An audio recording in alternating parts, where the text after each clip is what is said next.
All right, everybody, clap it up, clap it up, clap it up. Louder!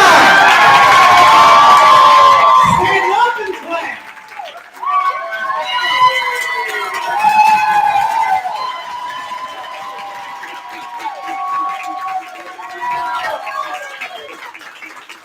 And sit down. All right, the reason why you're all clapping, why are you clapping? Because this has been a great day. The last 2 days have been phenomenal. You've had workshops, you've had special guests, New York School of Conservatory Arts and Drama. You've done real recordings, we've done photo shoots. I've yelled at you, I've laughed at you. I haven't eaten in 2 days, but that's been fine. But guess what? We saved the best for last to show you. Not the best because you guys are the best tomorrow, right?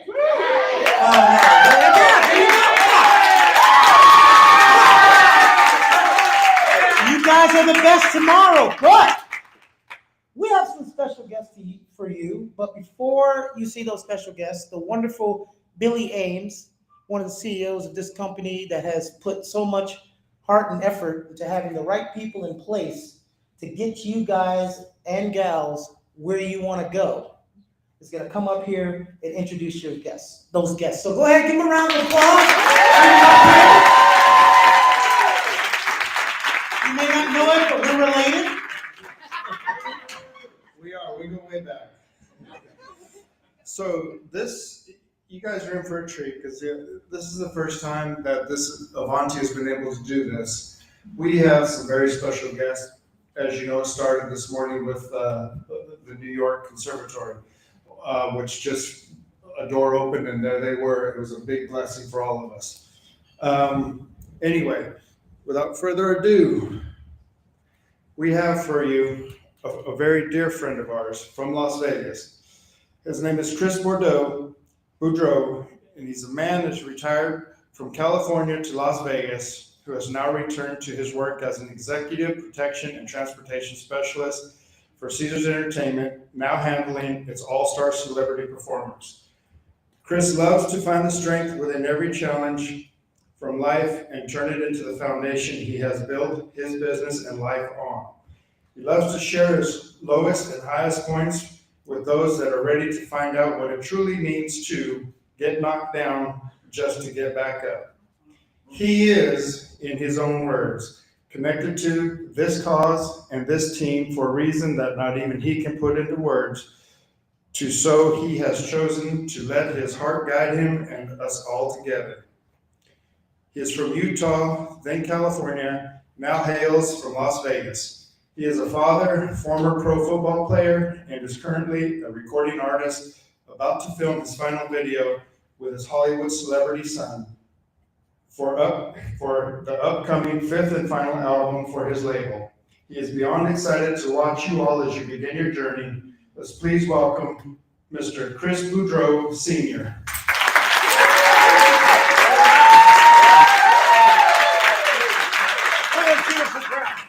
One more time for Billy, come on. Come on. What a beautiful crowd. See, I don't even have your permission to film it on this tour anymore. All right. Thank you, Billy. Thank you so much. Boy, you guys are in for a treat. Another one of my friends is here today, and you're really going to enjoy this man. You know, I learned something early, and I wanted to share it with you guys. Like Billy said, what I told him in my words, and so that's why he was reading it to you. I'm connected to this cause, and I can't even tell you why I'm connected to the cause. They're trying to adjust the mic because I'm so loud. I'm so excited. I'm sorry. What'd you say? What? Don't pay attention. Trust me. You're going to know that man inside and out in just a couple of minutes. I learned something in life, and I'm going to have you guys repeat it with me. And we're going to repeat it, and we're going to repeat it, and we're going to repeat it. Okay? Because I learned a long time ago that I got to give. I got to learn how to give to get. Okay? And the first thing I learned when I did that is I don't give up. I get back up. I'm not kidding, guys. I'm not standing up here as a motivational speaker for you. It's something that I've learned in life. We're all going to be faced with things, and we're going to talk about that real quick. And I'm going to tell you what happened to me and for me when I did get knocked down. Okay? But first, I couldn't give up. Okay? I couldn't give up. I had to get back up. I don't give up, I get back up. Come on. I don't give up, I get back up. That was lame. I don't give up, I get back up. Now you're talking. All right, now you're talking. I grew up in Salt Lake City, Utah. I was born into a beautiful family. That family showed me just all the wonderful traditions of being a child. Oh, sorry about that. Hey, I think I know that voice.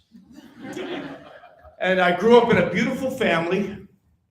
And I learned, snow on the ground at Christmas, everything beautiful. Then life started showing me challenges. And I started getting bitter, started getting upset about those challenges. I'm what's known as a reverse runaway. My family left when I was 14. And I moved into a van at a Christmas tree lot. From that van, I moved into a friend's basement. That didn't last long. And then by the time I was 15, I moved into a pawn shop because I protected the pawn shop at night. It was in the barrio. It was in a terrible part of town. I haven't spoken about this very much because it was something that I was very, very negative about. But pretty soon I started finding the positive in that. There were a bunch of restaurants around. And those restaurants would let me come by at night and I could get food, and we did things like that. And pretty soon, the homeless and a lot of the people that were living around that area with us, they started coming around, and we started doing dinner at night over at my pawn shop. Guess what happened to the crime rate? Down. It was beautiful. I learned a lesson. So Jennifer and I were talking the other day. You take a negative, let's circle back around and find the positive. What was the positive? I still, to this day, have a friend that I met then. He's still alive. I was a teenager. He's still alive. This is a lifelong friend. He has since married. He has 2 grandkids. We met each other through that. I would not know this man today had that not happened in my life. So let's move forward a little bit. We're going to go down a quick journey, and you're going to enjoy it because, as Billy mentioned, I have a celebrity son who is an actor. And when we leave here, you guys can look him up. You girls will really want to look him up. And so he played pro football. And like I come from a football background, nothing like our next guest. And from my background, my son grew up watching me, and he went on to do some things. But let's go back. Jennifer and I were on the phone the other day, and I was talking to her about a situation where I lived in this pawn shop, and let's find something positive. Well, the positive was I learned how to make my own kitchen, piece of paneling, little kitchen. It was heaven because I wasn't living in a van. I know it sounds like an old skit from Saturday Night Live, but I literally moved from a van to a pawn shop, and it was heaven because it was mine. Got me a hot plate, had a microwave. That was my place. I kept the place safe at night. Now I'm happy. Okay? So the positive from that was some of the relationships I just told you about. Okay? Also, I'm not paying rent. I'm trying to find all these positives because Jennifer and I were on the phone the other day. I'm not paying rent, don't have to pay rent, saving all this money. Now we got this big warehouse. I'm playing with a group, I'm playing with this music group. It's not football season. It's really a funny story because we go to play a show and we're going to play it there in town. We have a song on the radio locally. We don't realize what's going on. We go to play this show and 2,000 people show up to see the show. Okay, these are instant miracles that can happen in your life. They don't have to be grandiose, and I'm going to talk about that also. Like the relationship that I have with this man in the back of the room. That show happened. I got paid, and I went from a pawn shop. I turned 18. I bought a house. I had to be old enough to buy a house, and it happened. And I'm like, I just turned 18. I have this money, and I bought a house. Then I start going to this club. I got to find a girl. I got to find me a girl. I start hanging out in this club and I'm watching this DJ and I go, that guy's an idiot. That guy's an idiot. And I watched him and he's all goofy and stuff. And I went over and I found out who the club owner was. So pretty soon I want to audition to be an opening DJ for this guy. Well, people started showing up early because I get the gig. And this is another thing Jennifer and I were talking about. I didn't like this guy. He was known all over the Rocky Mountain area. He was it. And I thought, this guy's an idiot. I just didn't like him. I didn't like my surrounding. And you know what I did? That actually transcended into our relationship. I know this guy to this day. We didn't get along, and it became something on the radio, on television, and everything that we did, that contrasting relationship created the dynamic. We ended up with a radio show in the mornings. We had a TV show called Weekend Watch. You talk about a blast. Anybody that came to that city that was going to play, I'm meeting my heroes. Rod Stewart, I'm meeting, these are old names. You guys ain't going to know these names, but they were fun. Foreigner, two guys from Led Zeppelin. I'm meeting these guys and they're on my TV show and I'm getting to meet these guys. And then I'm going golfing. I'm out golfing with all the guys. Oh God, it was fantastic. And all this happened because I had to let's circle back, okay? This guy's in a DJ booth. I'm watching him. I just bought a house. I'm looking at this guy and I'm thinking, what an idiot.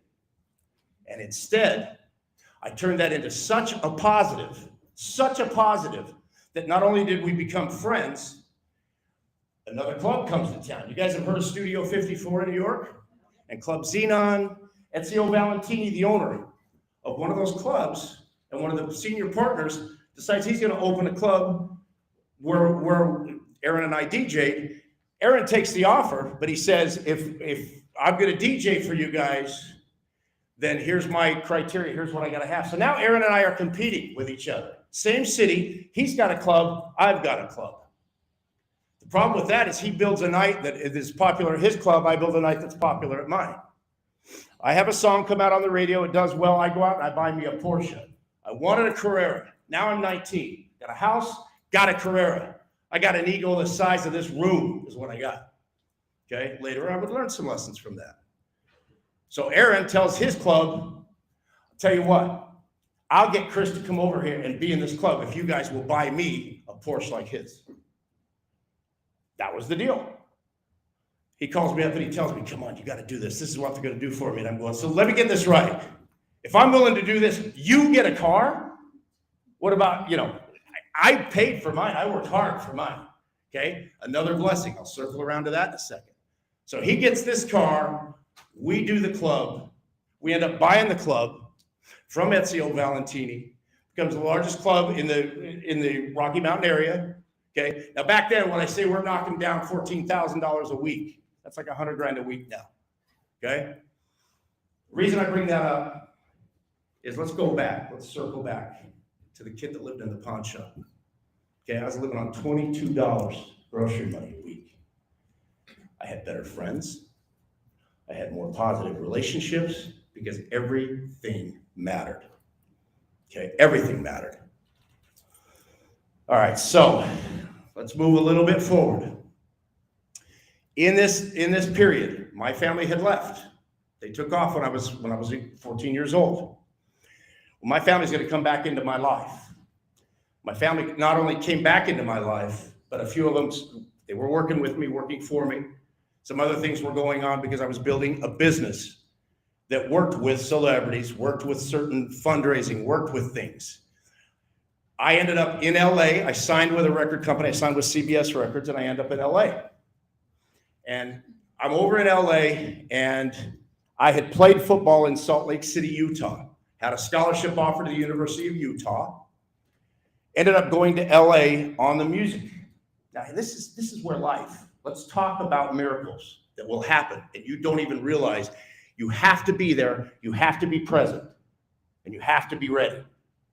Okay? Now, it might not be the big grandiose thing like some of the things I'm talking to you about. Might be like a chance meeting wherein I'm getting all over the place, but there's a reason for it. Just follow me. Just recently, I'm in Las Vegas. I handle, as Billy was telling you, I handle our celebrities, I handle our performers, I handle certain executive moves. Adele, Rod Stewart, Sting, football players, Odell Beckham, Peyton Manning, Eli Manning, everything you see on TV with Caesars, myself and my team, we take care of that. We move them, we take care of them, we keep them safe, etc. That's what we do. That's what we're trained to do. One night we're overwhelmed with entirely too many executive moves, and I say, I'm going to jump in, I'm going to come down, and I'm going to help out. And I ended up moving somebody and taking care of something that led me right here tonight. That person just introduced me. That right there is one of the kind of miracles that I'm talking about. We're connecting. If you guys saw some of the things that happened when we were just recently in Atlanta, you would understand that I have to be present. I have to be ready, because you're not the architect, okay? Your destiny's coming. You've got to be ready to accept your destiny, okay? Now we're going to go back. I had to say goodbye to my family when I was young. I had a really hard time with that. I watched my baby sis that hung around with me all the time. Juliet was a model. Janavet was a model. They both did very well in modeling when they got older. Juliet was a little teeny child when my family left. Tore my heart out to watch them leave, to move to South Carolina and leave me behind, based on the fact that I didn't want to give up football. I didn't want to give up everything that I was accomplishing. At 14 years old, I was laying the foundation of my life. My family was transient. The decision I made that day would be something that slowly but surely would make sense in my life. Now, the reason I bring myself to telling you that is because I would later say goodbye to my family again, but this time one at a time. My baby sis, my dad, my mom, everybody passed away within 8 months of cancer. Every single one of them were gone, which led me to some terrible, terrible decisions in life. And then I meet somebody, I already knew him, but he walked into a gym where I was, and I was just absolutely despondent, done, basically walking around numb in life, and I hear, "Yo, CB," and it's the man that I'll introduce later. And who just exactly, yeah, I'll turn around. When you guys find out who's in this room to talk to you guys, you won't even believe it. I'm serious. And Jerry, I mean that from here. So I end up in LA, okay? I'm down there, and I've got a record contract with CBS. I go down there, and the NFL has a strike, all right? Well, I've got to shoot down there. My old agent calls me up, and he says, "Do you want to go down? You want to work out with the team?" I'm in the middle of recording, and I said, "Well, of course I do." Ego. Of course I do. I want to go down there. The money they're offering back then was garbage, comparatively speaking to what it is. My record company says, "You do something like that, we're going to sue you." So what do? I don't do it. I go back. I'm working on some things. I'm working with some people in various markets in music, including a friend of mine that was doing music for a TV show called 30-something. It was popular. He was up for a Grammy.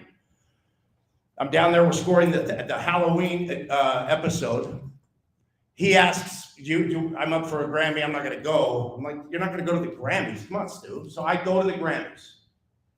I run into Coach Robinson from the Rams, and he says, "We've been trying to get a hold of you. We want you to come work out." "Yeah, sure." "Yeah, sure." The next day, my phone rings, and it's the representative from the Rams giving me all the itinerary, where I gotta be, and all of that, and that's gonna happen. The only reason I did that, and the only reason that panned out in my life, because I amounted to nothing as a pro football player, comparatively speaking to the man that you're gonna meet, is because I had to get into that room, that so-called club with those people, okay? Because that was gonna come to play in my life, which just happened recently. Again, everything is connected if you let it be. If you're looking to walk out this door, the miracle's gonna happen and I'm a superstar, you might be disappointed. But if you are ready, when it does happen, and the great architect of your life can start taking over, I'm gonna bring all this together in just a minute and tell you how it all came together. Because every little thing is the cobblestones that will make the pathway in your life. And I'm not a motivational speaker. I'm just so full of enthusiasm. Because when I met Jennifer and I met Billy, and then they called me up and they said, grab a friend, you've got to come to Atlanta, you've got to see what we're doing.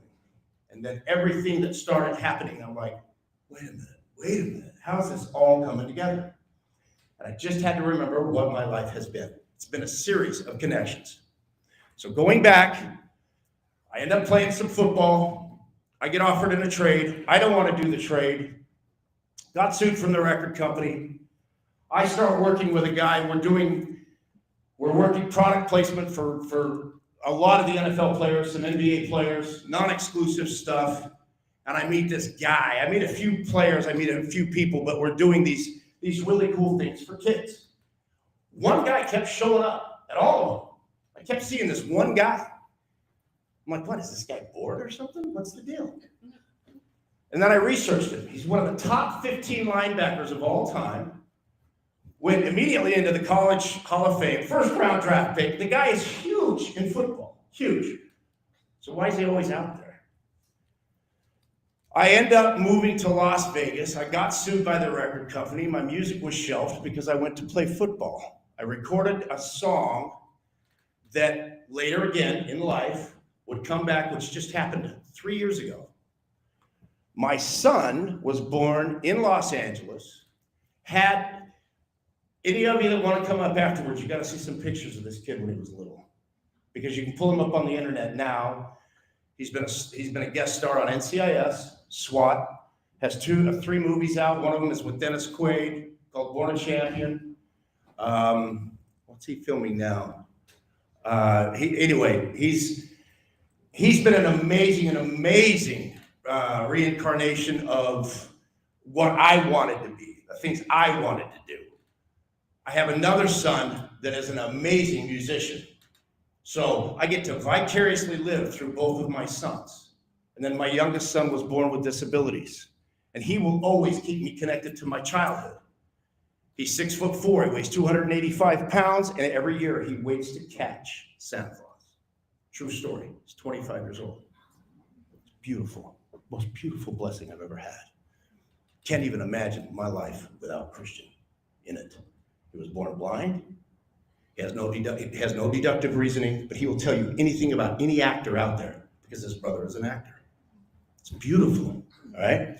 So I moved to Las Vegas. I'm all dejected. Got a bunch of money.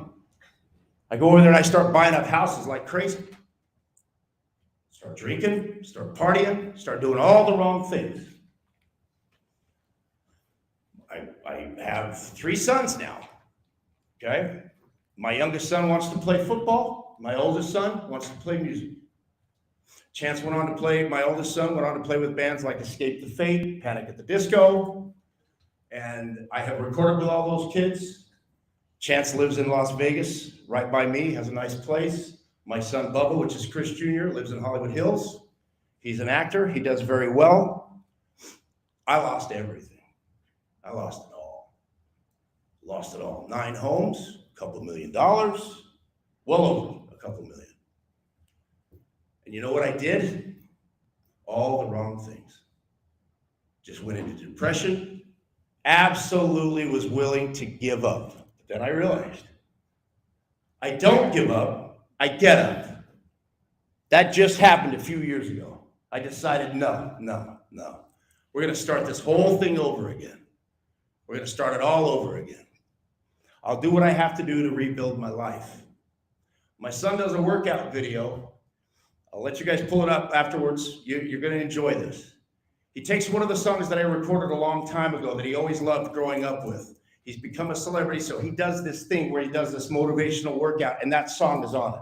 I get a phone call. How do we get that song? You don't. It was shelved when we recorded it. No, we want to get that song. Record company starts calling me, starts reaching out to me. Another record company, through that record company out of New York, starts contacting me, making offers. I tell my son what's going on. He has his agent call me. A label literally came to my home in Vegas, a representative of the label. We have to sign this song so that we can release it. Well, there's a whole album that goes with it. We want to hear the album. Sign me to a 5-record deal. Okay, I'm on the last record now. We have 3 videos done. in the can. We're about to shoot one more of those, and that record will come out. The one song that my son did immediately did over 100,000 copies. And that just happened. Just happened. Meanwhile, I'm down there at Caesars handling other artists. And then I can't say who because we're filming. But I have an artist sitting behind me. And he said, "Are you related to the Chris Boudrea that did such and such and has Fallen Angel out right now?" And I said, "Yes, I am related to him." I said, "That's me." Now all kinds of crazy crap is happening. Okay, now this is not boast at all. Just 3 years ago, I decided I got to pick up my bootstraps. I'm never going to drink again. My family's gone, and it's time to rebuild. It's time to get up. Billy and Jennifer get into my limo. I got to take care of something for them. I listen to them talking. I'm telling them about some of the things I do now for youth in Las Vegas. My phone starts ringing, and I'm thinking, there's got to be an angle. Why would they want to talk to me? Why are they doing this? What is it that we're going to do? I'm friends with quite a few NFL players. We did a lot of management, but no player is as close to me in my heart, my life, as a role model, as the man I'm going to introduce you to. I do what's known as the pigskin tournament. It's pretty cool. Something we have we started off with 12 teams, then it went to 15 teams. We now do 8 events during the year. We pull over 40,000 kids to the events. The one that we do Thanksgiving weekend in Las Vegas pulls 12,000 kids to one event. I receive phone calls all the time from players, Reggie Bush, Jared Allen. I give you a laundry list of people that played in this tournament when they were kids, and now they call me up and say, "What can I do?"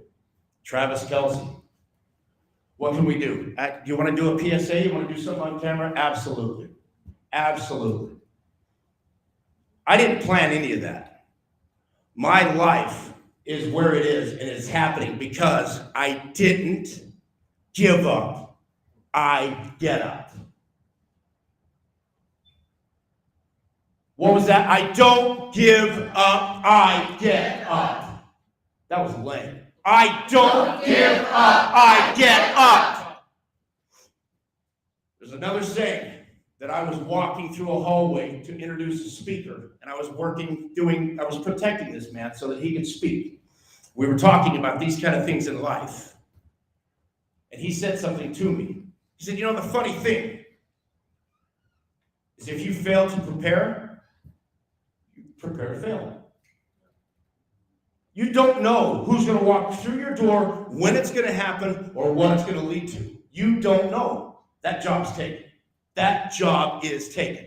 The person that is going to guide your life is going to guide your life. If you trust in that and you believe in that and you stay strong enough, there's a reason for absolutely everything.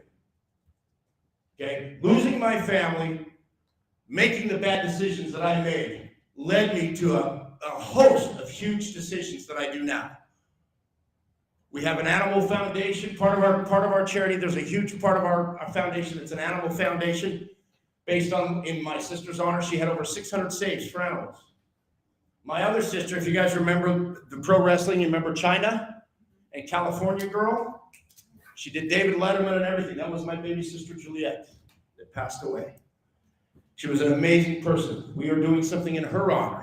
I'd be happy to talk about all that, but right now, what's important is you are sitting in the foundational part of your life, okay? I met a DJ that I couldn't stand. I saw him. I'm thinking, God, this guy's an idiot. And what happened out of that? I ended up with a house, the car of my dreams, a TV show, a radio program because I made it work. And it created a dynamic. Here's another thing to remember, and it was told to me a long time ago. It's really easy to find the worst in a man. If you're looking for it, you'll find it. What are you going to look for? I've got a lady that I'm working with right now that I cannot believe how amazing. of a human being she is. And she never said 10 words to me the first year that she worked for our foundation. And I cannot believe what an amazing human being she is. And the more I see her, the more I watch her work and everything, she just silently goes about her work. And what's happening is she is affecting so many lives. She's touching so many people. Because we've all heard of the ripple effect.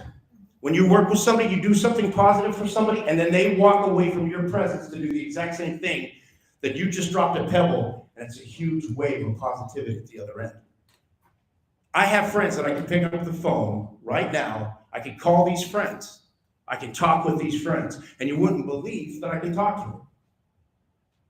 And after a while, I just stopped thinking about that, and I just thought, these are just people. These are my friends. I can pick up the phone, and I can say, Gordon Ramsay, all right? First thing he does when he gets in my car, how's my mate? How's he doing? He loves my son. The guy you see on TV, persona, brand. Heart, you'll never find a better one. Okay? So the reason I said, when they said, hey, would you be interested? Would you be willing to come talk? You think I'm going to say no? After all the pebbles that were laid out that made that walkway in us meeting, Atlanta, Billy and I shared something. Again, the man that just introduced me, it's private, but we shared something. We looked at each other, we go, are you kidding? That just happened. Are you kidding? But how many little flowers grow through the sidewalk do we walk right by and not even notice what it took for that little flower to come up through that sidewalk? Stop and take a minute and look at the miracles that are around your life, and then watch what happens in your life. You know what I'm saying? Who wears a 2X? Anybody? Anybody want a shirt? Oh my gosh, geez. You have to wear that. If you're on camera, you have to wear that. That's from the pigskin tournament. Thanksgiving weekend. You guys can pull that up and you can see it. I didn't plan that. That found me. The pigskin tournament found me. And then Jerry, every single year. You want me to come out? You want me to bring some boys? You want me to come out there and see? I'll never forget this. It's a funny story real quick. I'm gonna check my time. Yeah, we're all right. So, Jerry Robinson, let's see, Randall Cunningham, Billy Joe, the real Rudy, John Elway. Trying to think. So they're all there and they're signing shirts. And we're going to throw these shirts out for these kids. The kids are like, who are these old guys? And the dads are falling over the kids to get to the shirts. Tell me I'm wrong, Jerry. Tell me I'm wrong, brother. It was so amazing to watch these dads and to see that child. You know what I'm talking about? That child came out of these dads. And I looked at the kids, and the kids are looking like, yeah, he's my dad. You know what I mean? So it was amazing to me. We do this pigskin tournament, and every year we find a humanitarian story that is absolutely amazing. Something happens every single year when we do that tournament. It lets me know why I do it, why we're there.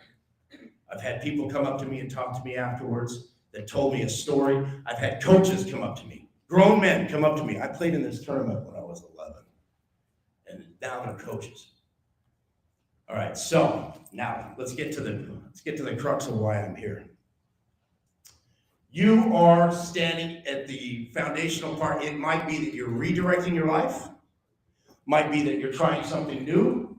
It might be that you are getting frustrated, that things aren't happening fast enough for you. Okay? But you don't give up, you get up. You don't give up, you get up. You don't give up, you get up. Now, there's a reason I'm telling you that.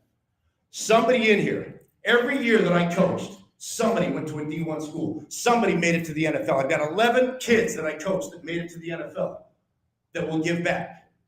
My son went to the Reno Dream Team. He acted up so bad at school that he played down here. Are you guys from this area? Anybody ever heard of Palomar? Okay. He was playing at Palomar. This guy flies down, hears about my son, can't figure out why my son's not playing in a bigger school, flies down here. They recruited my son. Guy's name was Colin Kaepernick. Recruited my son, took him to the Reno Dream Team, and my son went to the 49ers. My son comes off the 49ers and shares with me, Dad, I did that because I wanted to do it. I wanted to show you I could. It's not my dream. You know what his dream is? This. He wanted to be an actor. He wanted to model. Every door got slammed in his face. He's a star in that business. In this business, he's sitting in the audience just like you, trying to make it, trying to get that break. But because of his background, he wouldn't give up. He wouldn't give up. He kept going. He kept going. You could not knock him down. He just kept trying. He did commercials. I'm going to give you, you'll pull up his name. You'll see what I'm talking about. So he does this one commercial, and it gets seen by, I think it was Melissa McCarthy or somebody. They call him. He does another spot on a TV show, and boom, that was it. Again, if you fail to prepare to fail. He had to be ready. To this day, he is in class every single day, studies all the time. The kid doesn't even need to work. So why is he doing it? He loves doing it. They asked me, would you come talk? Would you come introduce yourself to our people? I go back to the connection that we felt. How did we meet? I would have to ignore all of that. And I would have to say, you know what? It didn't mean anything. Maybe, or I ignore the feeling that I had, or I have to ignore what happened for Billy and I that night. I would have to ignore what I felt when I watched Billy and Jennifer together. You get in touch with these things, and things will happen in your life. I absolutely guarantee it. Absolutely guarantee it. Because now you're noticing the flower in the sidewalk. You're noticing these little things. And when they happen, you will be ready. I made bad decisions when I lost my family. Now I'm living to make my family proud. And I notice when I'm doing things in the name or the honor of somebody in my family, you can't believe what starts happening. And I know I'm not supposed to say this, but if you don't believe in paranormal and ghosts and spirits, you're an idiot. Because I'm telling you, man, I had some of the funnest stuff happen. And I go, oh, okay, I got it. Thanks for visiting. You know what I'm saying? It's that much. You get in touch, and it's amazing what can actually happen in your life. But you got to be ready. Okay? You're sitting in a class right now, and you're thinking, okay, I'm starting a new direction in my life.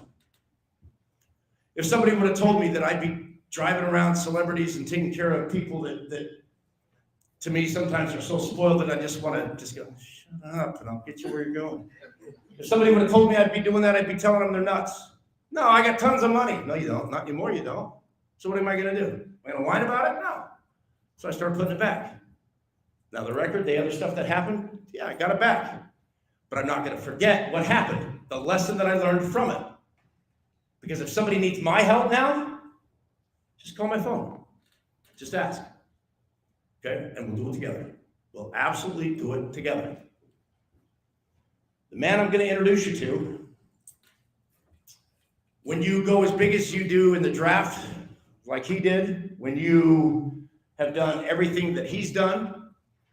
So he plays in the Super Bowl, right?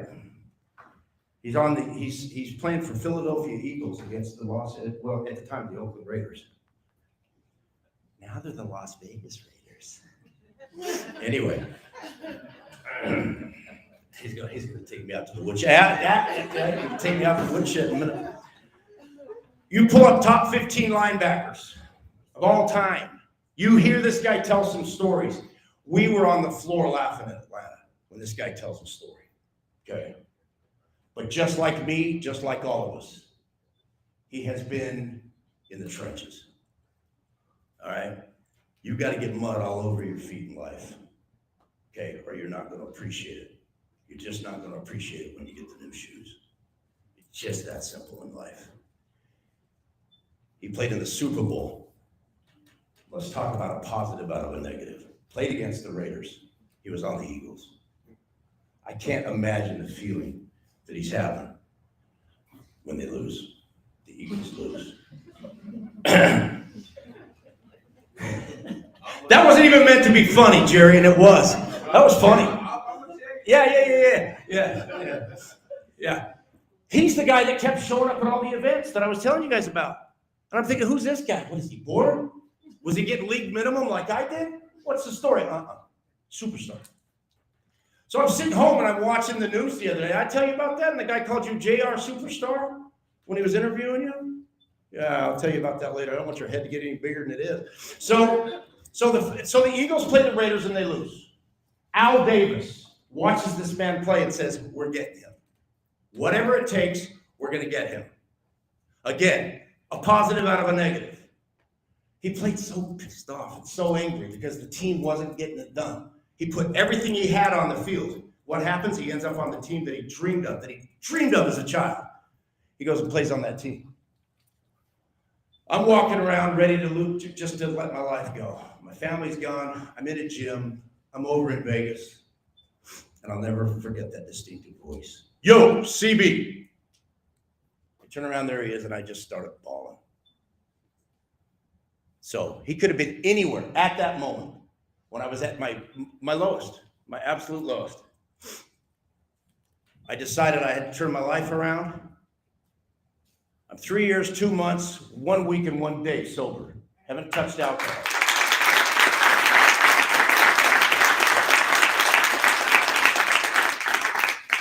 And I learned so much from this man. And now I know why he always showed up, why he was always there.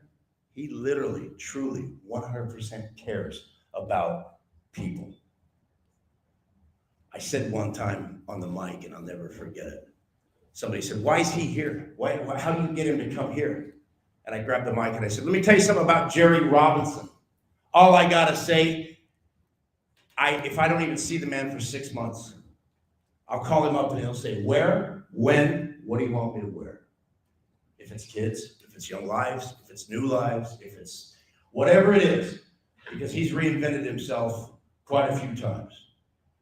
I would love to talk to you guys afterwards if that's what Billy and Jennifer want. I would love to show you some more about what we do, what the foundation does, and how we are going to align our foundation with Avanti. I'm so excited about some of the things that just took place while we were in Atlanta. And that's why I'm here. Jerry was there. We were trying to learn to golf. It was pretty pathetic. But we tried. Yeah, I got some viral stuff for you too. We said it, we put it out. Oh my word, did it light up. Anyway, all I can say is when I ask Jerry, he just says, where, when, what do I wear?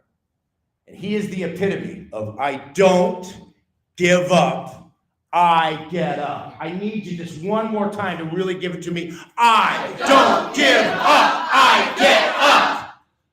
13 years in the NFL, top 15 linebacker of all time, great humanitarian, my best friend, Jerry Robinson.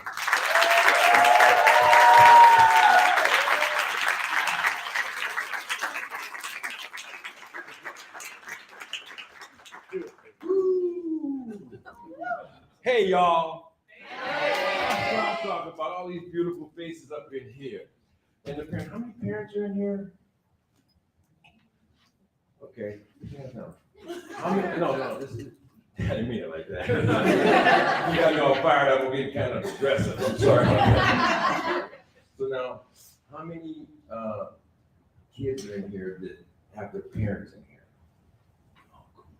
Now, the parents of those kids with your hands up in here, can you please stand up?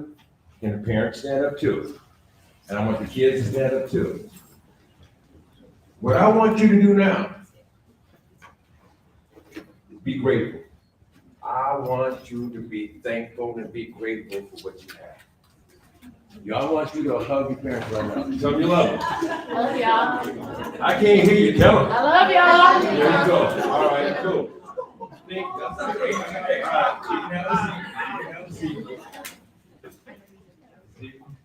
There's nothing more important to me than love. Hey, you guys, you don't get it. It's about love, okay? Because don't everybody come from a family of four and a white picket fence and all this kind of stuff. A lot of people come from broken homes or families where somebody's alcoholic, somebody's beating the hell out of somebody, and you're running for your life. It's just horrible. And for you young people to be here tonight, today, this whole weekend, and the showcase tomorrow, and you have people here supporting you, don't take that for granted. Don't take it for granted. You know, when I get up in the morning, 13 years in the NFL, my body's hurt, my back's hurt, my knees hurting, my neck, my shoulder, but I'll get on my knees in the morning. And I will thank God for my wake-up call every morning. Because it ain't guaranteed. It ain't guaranteed. And I get up and I start my day by just being grateful. You know, I find myself just thanking God even for the aches and the pains that I have.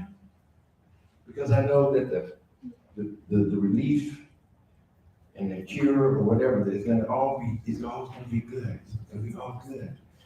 So I try to be, during the course of the day, I try to have an attitude of gratitude. An attitude of gratitude. Y'all, we have so much to be grateful for. Okay, we really do.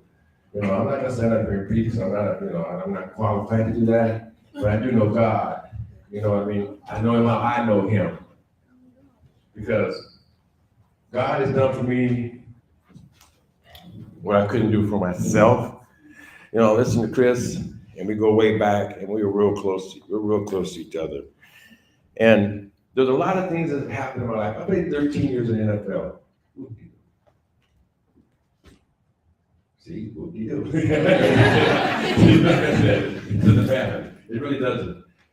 I played the 13 years in the NFL. I've been very grateful to be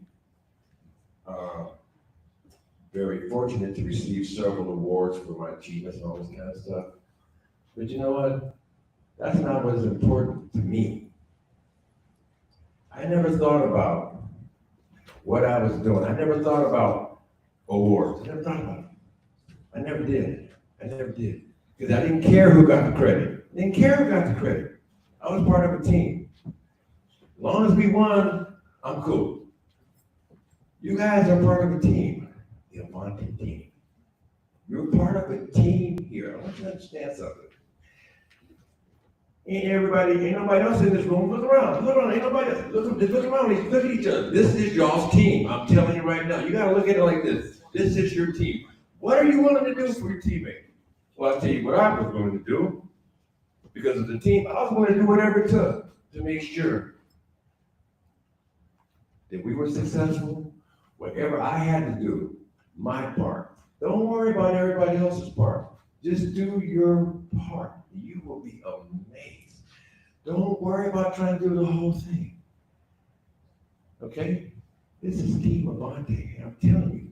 Here's the deal. You know, women, first of all. Anybody like football? Okay. Is there anybody that's really killing me? Is anybody that don't like sports at school too? I don't either. But that's okay though. That's okay. Because my career has been athletics. You guys' career is going in another direction. But here's the common denominator. It's still part of a team, y'all.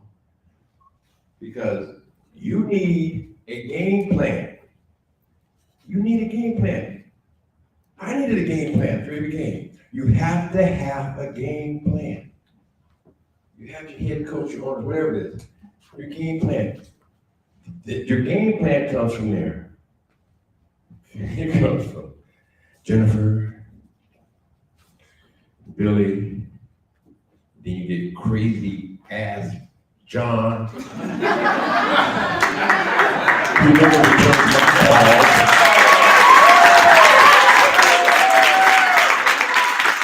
There's a kind of joke like that. You people there, and they're rigid. So now, when you guys see, let's say Super Bowl, there is a Super Bowl champion, or basketball, there's a champion, or baseball, there's a champion. There's something special about the team that becomes the world champion. It is the game plan that they put together. Is better than anybody else's game plan. Y'all, the game plan that you have here will take you to your championship. But it ain't gonna be easy. I didn't get to where I got to with the 13 years in the league and the Hall of Fame and all that kind of stuff easily. You know, sometimes we're watching TV, actors, entertainers, football players, they make it look kind of easy sometimes, huh? It's not. Trust me, it is not.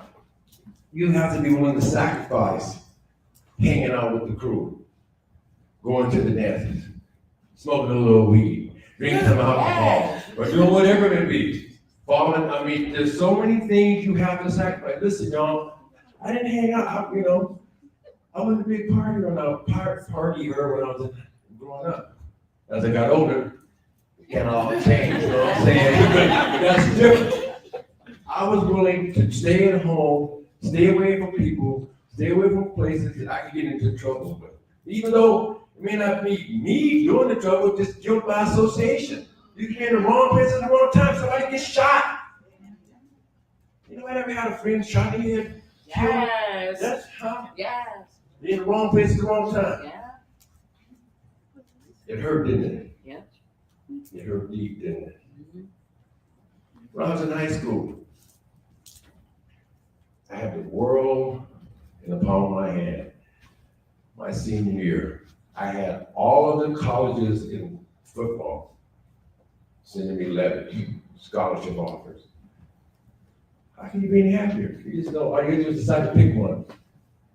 Well, one day, after my birthday, actually, it was the day after my birthday, I had a brother named Jackie Robinson, not the old dude, not that Jackie Robinson, but Jackie Robinson, not the baseball player. My brother was named after him. So one day, I'm at a basketball game watching the team, whoever won the game, we were going to play for the championship. You know what I mean? We had won the night before. And the athletic director walks over to me. He says, "Hey, Jerry, you got to go take a phone call in my office." I'm like, "Okay." So I go into the office. But before I go any further, can I really talk to you guys? Can it just be real from my heart? That's what this is. I went into the office and I picked up the phone and I was told, "You need to get to the hospital because your brother Jackie's been shot in the foot." Now, Jackie's the only brother I ever had. So I get to the hospital, I see my mom and dad. I said, "Where's Jackie at?" He said, "No, emergency room."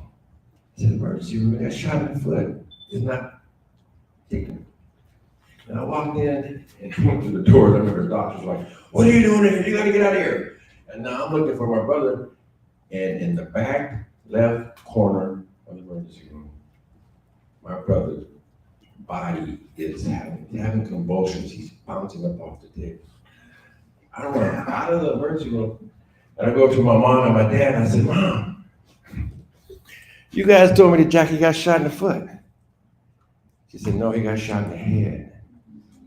I said, "What?" And I fell on the floor, just uncontrollable crying, this and that, and then boom, the doors open up. And there's my brother. They were wheeling him out.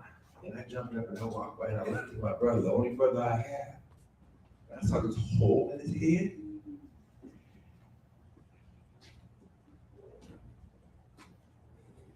It was a very difficult time in my life.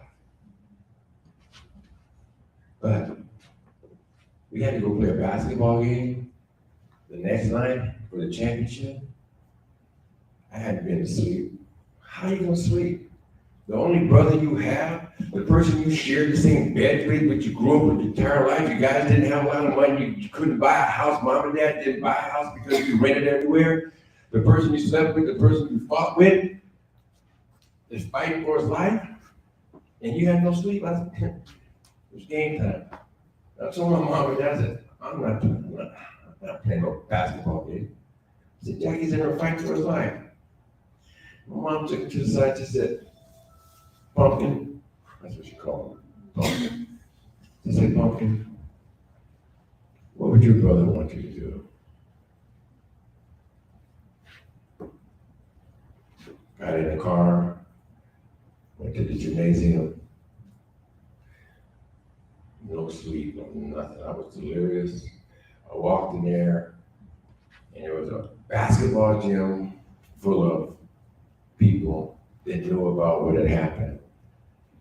And the love and support that I got that night, I can't even describe it the right way. So I was out there and I played basketball. We won the tournament. I got the MVP, got my trophy, cut down the net, walked out to the center court and they gave me the awards and stuff. And all I could think about was I was looking in the stands. I saw my mother and father 3 rows up. And what was rare about this situation, my mom and dad being there, because it was not always my mom and dad being at my events. But this time, my mom and dad were there. And I walked up and I gave my mom a hug and gave her the trophy. And people just started crying. That's not why I did it, y'all. I did it because I needed to do it. My mom and dad needed that. So, that brother of mine that got shot in the head, I go into UCLA. And my brother fought for his life for 16 months. And he died while I was in UCLA. And it was a very difficult time. Obviously, it wasn't my life. But I remember something that stayed in my head for so long, you guys. Remember I told you we moved around from house to house to this house and rent this house, rent that house? I remember that one day, my brother said, we're tired of moving from house to house. Whoever makes it first, won't buy mom and dad a house. Now, my brother's gone. I get drafted in the first round at the Philadelphia Eagles. And the first thing I had to do was to keep my promise to the only brother I've ever had in my life. And I bought my mom and dad a house for me and my brother, even though he was gone. I live in that house right now, as a matter of fact. So when you get knocked down, you get knocked down all kind of ways. I'm just gonna tell y'all are gonna run into some obstacles. As long as you are breathing, you are going to run into some adversity. It comes in all different kind of shapes and sizes and whatever it is, and disguises. But you gotta be ready for it. You got to have that willpower and that determination, that never giving up feeling. Never give up on your dreams. That's part of the whole deal too, is never give up on your dreams. And I didn't give up on that dream that my brother and I had about buying my mom and dad that house. I live in that house now, man. I do.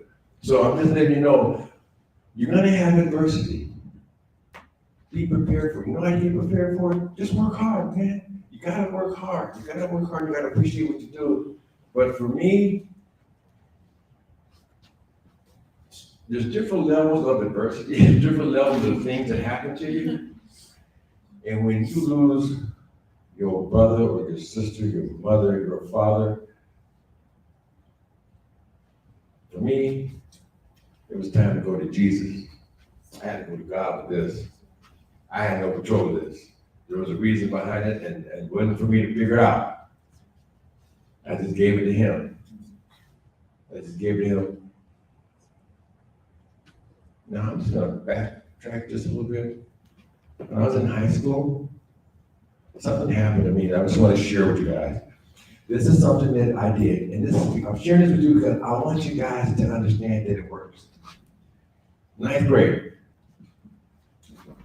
I'm in class, bored to death. Physics class. So sure, I'm gonna be a nuclear physicist. I don't think so, but anyway, I'm in this physics class. I remember taking a piece of paper and writing down on a piece of paper my goals. This is true story. This is 100, y'all. You know what I'm saying? Straight up 100. You know what I'm saying? I wrote it down. I am going to be a professional athlete. Football, baseball, basketball. I don't know which one. But I'm going to be one of those. Then I listened. I said, I will not allow women, drugs, sex, or alcohol stop me from reaching my goal. I was in the 9th grade. And on the bottom of that list, I said, because once I reach my goal, I can have all of this.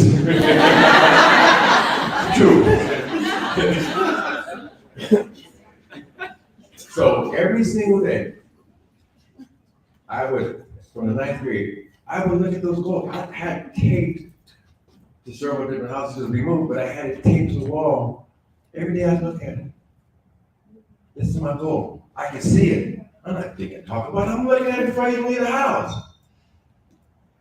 When I got home from practice, I go back and look at these goals again. I said, did I do everything I could to achieve these goals?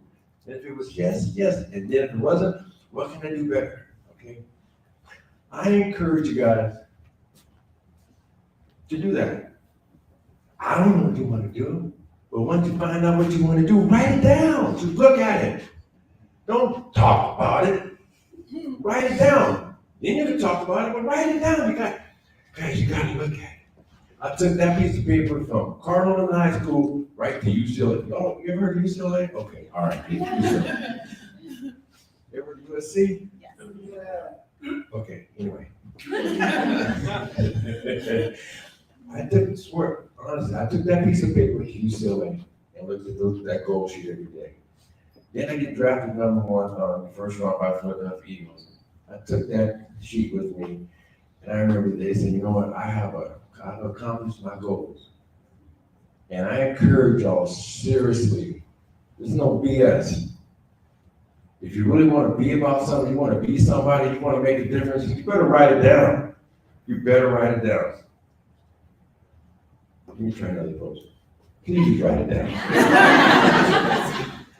Because it worked for me, okay?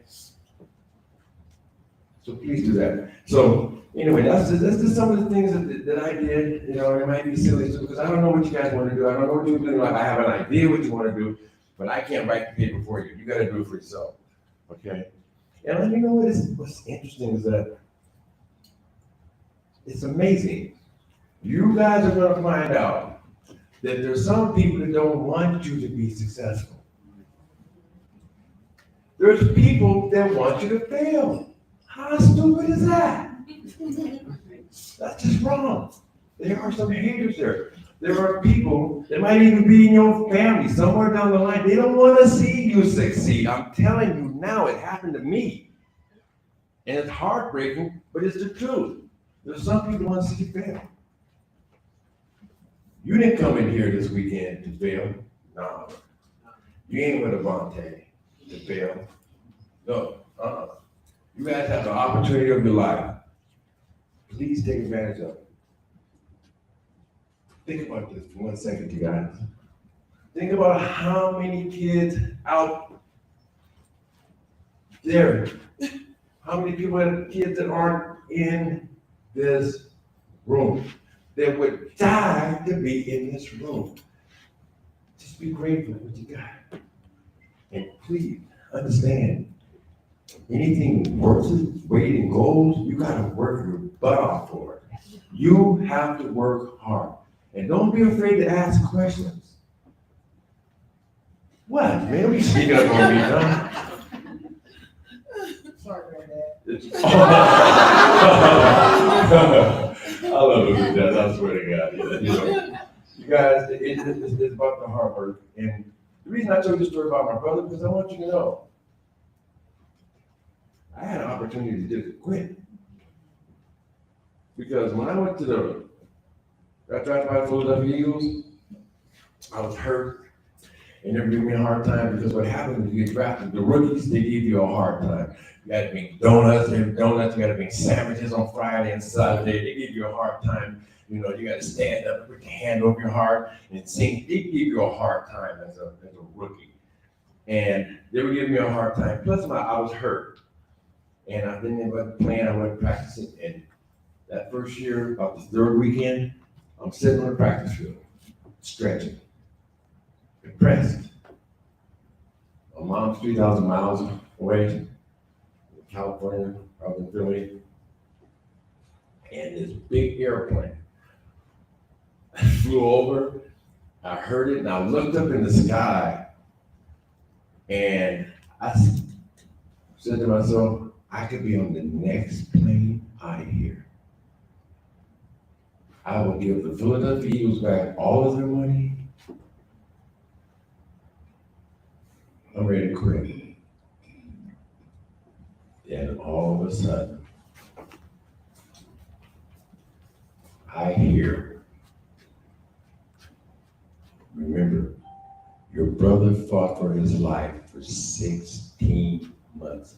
He didn't quit. It was just his time to go, but he didn't quit. That's the first time in my life I've ever thought about quitting. I hate the freaking word quit. And I'm not a quitter, but I was ready to do it then. And I thought about my brother. And I'm glad I did. Because from that point on, every obstacle, it came my way. Any situation came my way. I did it for him. I did it for him. He was the inspirational part and the motivational part for me. The loss of the only brother I had, it was so, it was sad, but it was such a powerful thing because it continued through my life when I'm ready to give up or if I'm tired or whatever it is.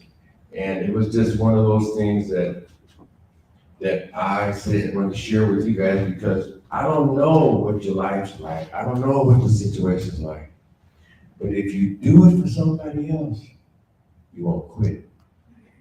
If you do it for somebody that you love, I tell you right now, you won't quit. You will fight harder. You will fight. You give everything you can. And it'll be worth it in the end. Anybody want to be a sportscaster? Oh, I'm in the wrong room, sorry. I've got there's some people up in here that don't even like sports. I understand. I'm not big on sports. You don't understand them? No. I don't either. I don't either. So you guys, listen. I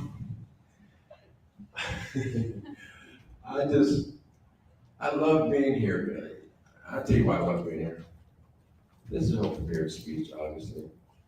I love being here because of y'all. I love Billy, Jennifer. This knucklehead over here, John, he's close to love. And I love John too, and Brittany. But you know what? The point I'm trying to make is, it's because of you guys. I want you guys to succeed because when you guys succeed, you need to go back and tell and share your story with the other people that you might know. They might be in your shoes at some time. I mean, it's really important that you do that. And I gotta say one more thing or a couple more things. Somebody in here, maybe all of y'all gonna be real successful. You're gonna be real successful. You're gonna have money, you're gonna have houses, you're gonna have cars. But if you don't have character, you don't have anything. It's better to be a better person, in my opinion. I would prefer to be a better person, someone that's kind to somebody. Let me ask you a question. Have you guys ever been like walking to the store, shopping for shoes or clothes, whatever it is, or groceries, and as you get to the door, somebody else is there at the door at the same time? Okay? Tell you what, next time, maybe you do it anyway, but next time, stop, grab the handle, open the door, and let that person go in. You are going to be making a difference in somebody's life. That's an act of kindness, an act of kindness, no small act of kindness. But if you just do that, that builds your character. And then like men and women here, do that. Because to me, it's so important. I don't know.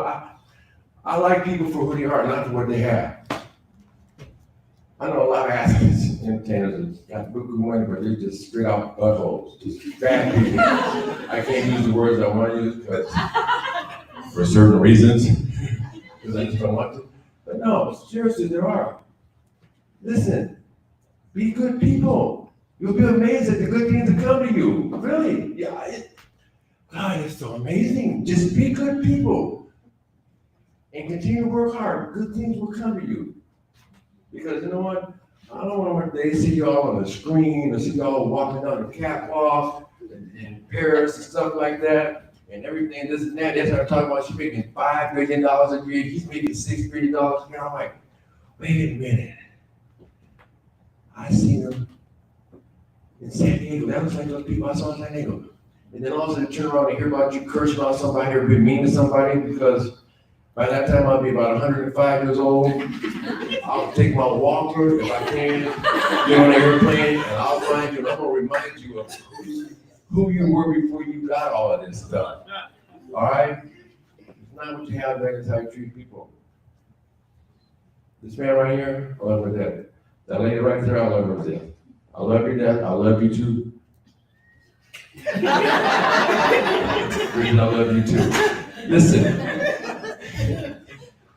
Oh, he came back. Damn, I was hoping. Lord Jesus, can you just keep your life next time he gets there? I'm kidding. I'm kidding. But he never calls me back. Anyway. Hey, young people. Life is going to be rough. It's guaranteed. But you can overcome a lot of things, especially when you believe.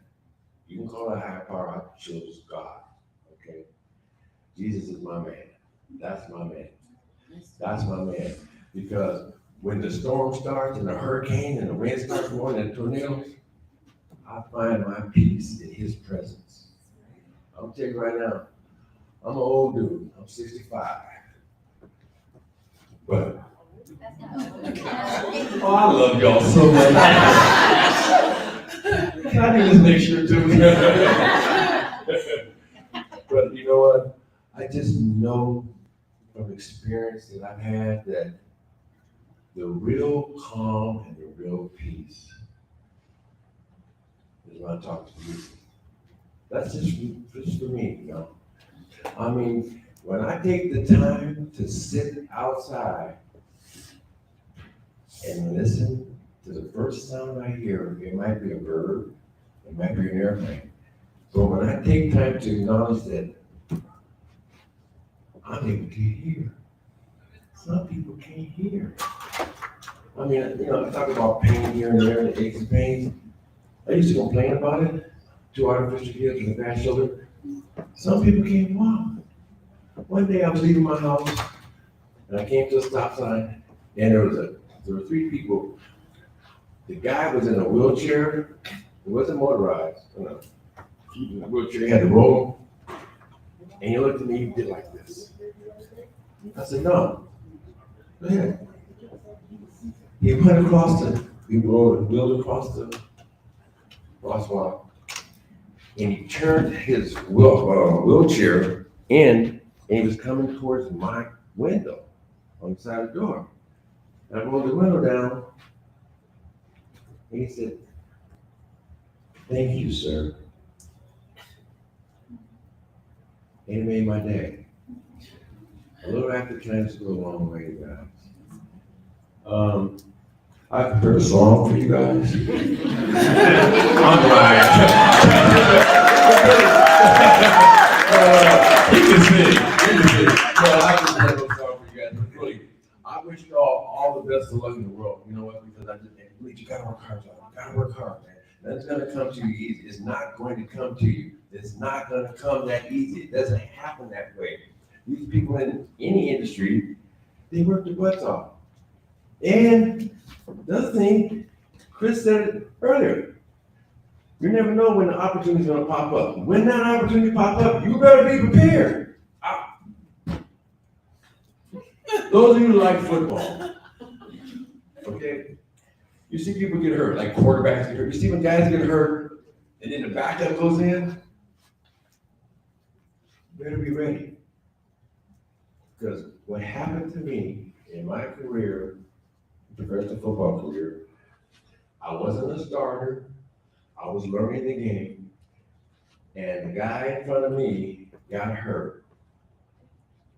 We beat the Dallas Cowboys. You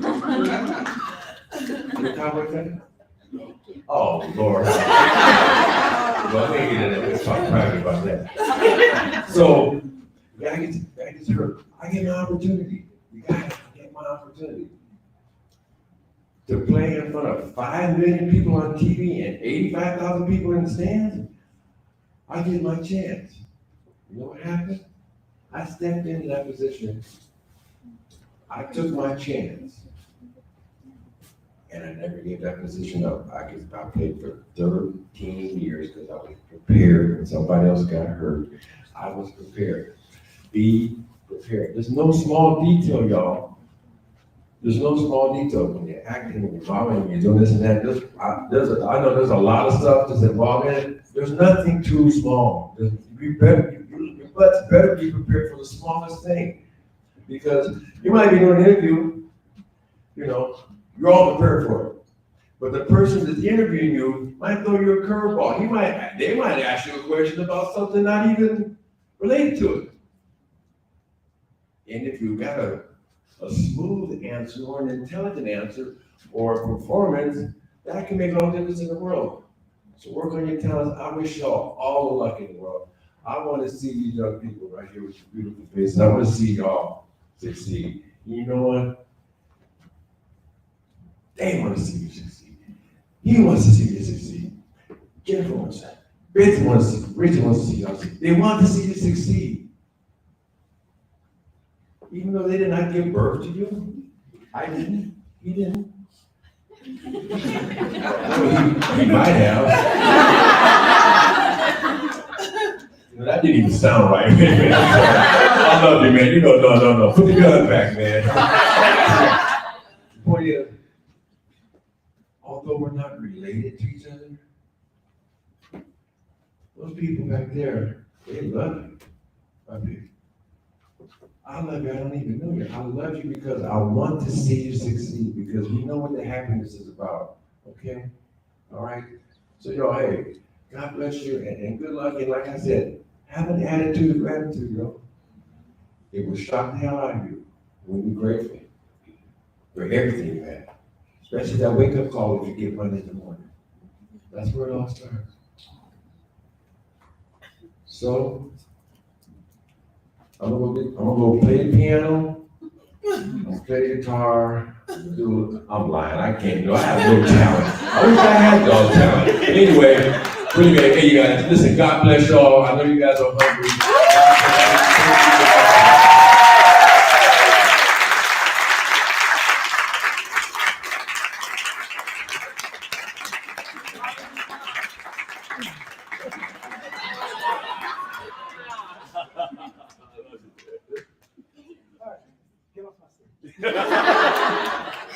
Oh, I got the mic last. Yeah, I got the mic last.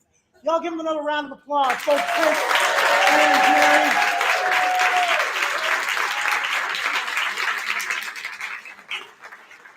Now you see why I give you such a hard time. And I don't answer your calls because I'm usually talking to them. Okay? Usually talking to them. But what I would like to know is, let's hear from you guys. What did you take from this experience? Go ahead, stand up, Ryan. Stand up and speak loud and thunderously. I learned that never to give up, and when you're down and even though the obstacles, you get back up no matter what. All right.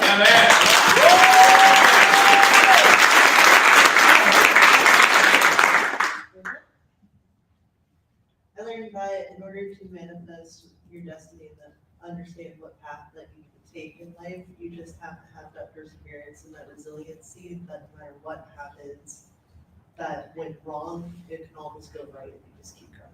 Yeah. All right.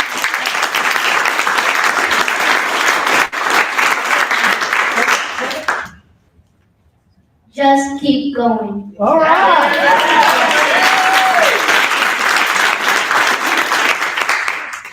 You get back what you give to the world. So be kind to everyone, no matter what.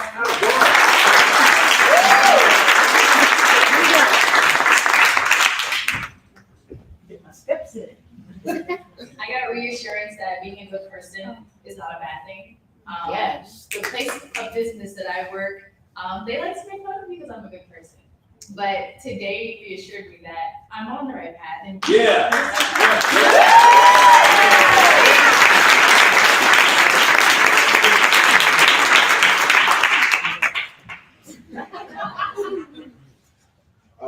a new lesson, but the way that Chris worded it, it really spoke to me.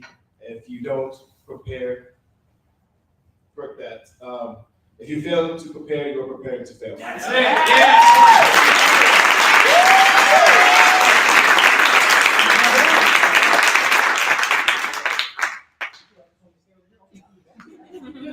I just want to say thank you, Jerry, because we all have adversity, we're all going through things, but to see it from what would they want you to do, that perspective really hit me hard, because I've lost some people in my life, so I thank you too, Chris. You guys are all amazing. Fly to the smile.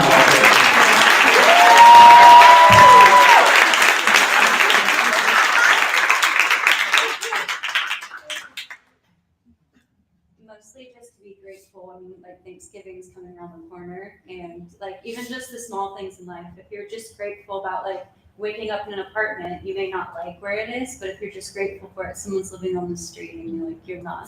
Just like here, we paid to be here, but I mean, it is hard, and we have John yelling at us all the time. But I mean, if you're here for the experience, we should be grateful for every little step of our lives.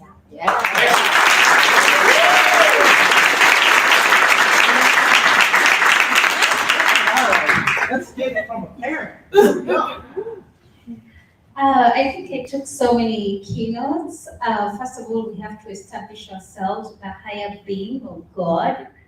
And then we also have to realize that from the two stories from Jerry and Chris, they lost people they loved, and that was a motivational factor for them that they used to elevate themselves to be, to do good, to change the world today through humanitarian work, to give back, and to just do something greater than them.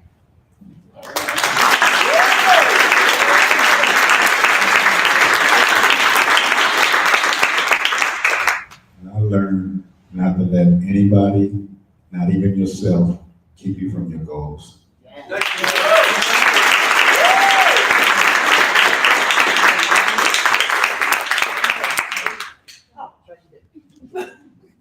So I learned to always be willing to ask for help, look for opportunities. Don't underestimate yourself, because you never know, people would be actually be willing to help you out and be there for you if you have the right drive. Yeah.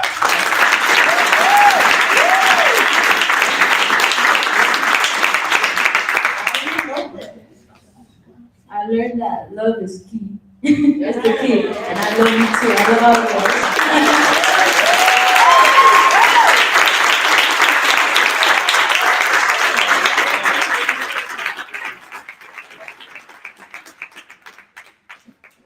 Anybody else want to give their spill on what they've taken from this and learned today? All right, Moses McGee. Coming here, I was reminded that how cool it is and how fun it is just to be with people. I'm back home, I just be playing my game Rocket League, so online and everything, and so just coming here and being with people and being around you guys, I just got reminded of how fun that is, and I love it.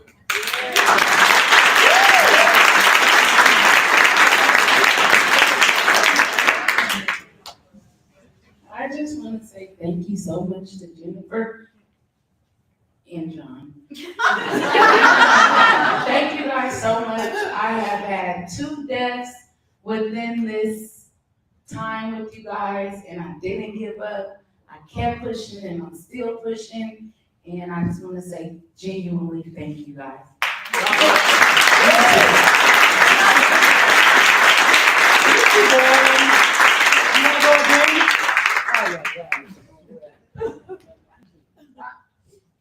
Okay, so I know a lot of you guys have support here. I do have my best friend here, and I'm pretty used to doing stuff on my own. Sorry, y'all.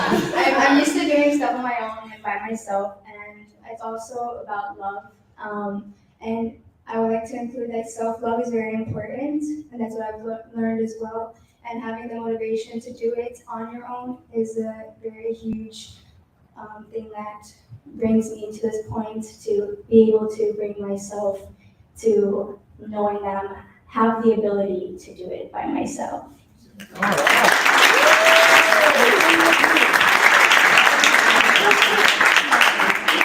I also took note that there's a reason for everything. We're all connected in some way, even if it's a small way, it goes a long way. And whenever you have goals, just write them down instead of talking, because actions speak louder than words. If you get a piano player, I mean, I'm open. I mean, let's say, I'm a piano player, so yeah. You should hear it there. Okay, well, I'll tell you what. Y'all know I was lying about saying that. Whoa. This is the man. He can play, man. I would love to get the book all together. Sure thing. Okay, all right. Thank you. We'll give you together. All right. Documents, the ones you don't take. Well, that was awesome, guys. We had a great day today. Had a great presentation. Glad you. Let's clap again. You cannot clap enough. Okay. And the biggest message is believe in yourself. You've all worked really hard. Whatever faith denomination you are, believe in that. Have your belief. Find what you need to persevere. Right? Because we don't all have the same one. So find what you need to persevere, and you will do that. I'm going to bring Billy back up here.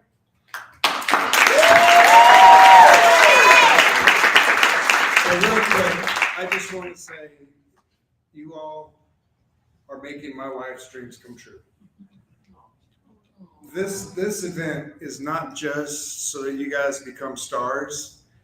She's had a rough one coming up, and has worked her butt off to get to where she is. We all can be there. She's proof. We're all proof. I don't know, I'm kind of at a loss for words, but I want to thank you all for being here. Everything that I've heard from you guys and your responses tonight is my wife's dream coming true.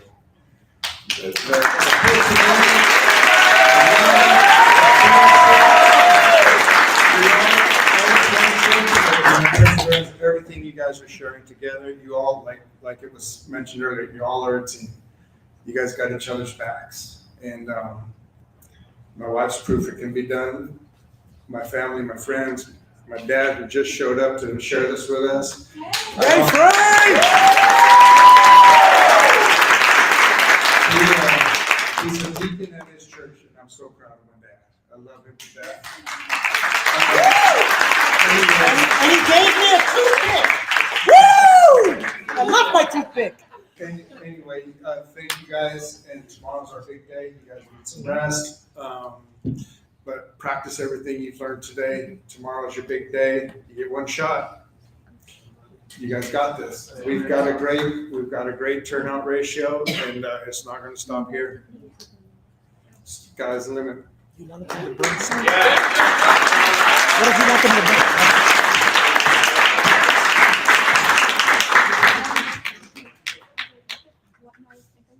All right, everybody, so tomorrow, guess what check-in time is? It was, but guess what it is now? 6:30. That's right. Oh, that's right. Get in here. 6:30. Get checked in. Get ready. It's time to go, right? Is this not, we just had a whole speech. In the morning? Are we deterred already? Chris, Gary, your speech was ineffective. I changed the time to 6:30. They've all quit now. They lost it already. Okay. I don't give up. I get up. And what time are we getting up? 6:30. Okay. So listen. Listen, Linda. Okay. Check in at 6:30. If you gotta be up, I gotta be here with you, right? Yeah. Okay. So bring makeup that you brought with you. If you have your makeup, bring it with you. Okay? Bring it with you. You're not putting it on, but bring it with you. Okay? Let's show up. We need to have all of our showcase outfits with us, correct? Correct. Don't bring no photo shoot outfits. Don't bring anything. Except for the people that didn't record their reel, do that. You're going to bring your showcase outfits with you, okay? If you did not record your reel, show up in all black. It can be your all black showcase outfit. That's fine. or the one you had on the other day. If the one you had today is a little rank, leave it there, okay? Show up in an all black outfit. If you did not shoot your reel, who didn't shoot their reel? Raise your hand, you should know yourself. Okay, because that's the first thing you're gonna do, okay? Yes. Yes. No. I thought. Okay, you're gonna show up, and then we're gonna take it off. All right? May or may not, just show up with your makeup on if you're doing your reel, okay? Makeup, hair done if you're doing your reel. No questions yet, let me get everything out, and you can ask your 20 questions, okay? So, you're doing your reel, you're gonna show up with your makeup on, and your hair done, and your all black outfit. We got that, people who need the reels, right? Everybody else, dress comfortably, you're gonna show up, you're gonna start with hair and makeup after we check you in. Bring your makeup with you and your showcase outfits, leave everything else. I already know somebody's gonna ask me, but I want to check out the hotel tour, will we get time? No, put your stuff in your car, okay? Once we start, we're gonna be here on lockdown. Parents, thank you for being here for 2 straight days. You guys were champions too. Even though you guys in the competition, the parents whooped y'all's butts. Where? No. Okay? So, you're dropping them off, you're dropping them right down here, and then bye-bye. Okay? Until showtime. Bye-bye. We'll take care of them. Okay? Yes? Yes. Oh, yes. Showtime. Everybody, drop them off, and you gotta go. All right? They'll be in good hands. This isn't our first time at the rodeo. Okay? Now, Thinking about you sleeping like. question, huh? No. Questions? Quickly. We're gonna do 5 minutes. It's not a business meeting. Oh. Hey. Exit out the house. Yes. So parents, siblings, all that,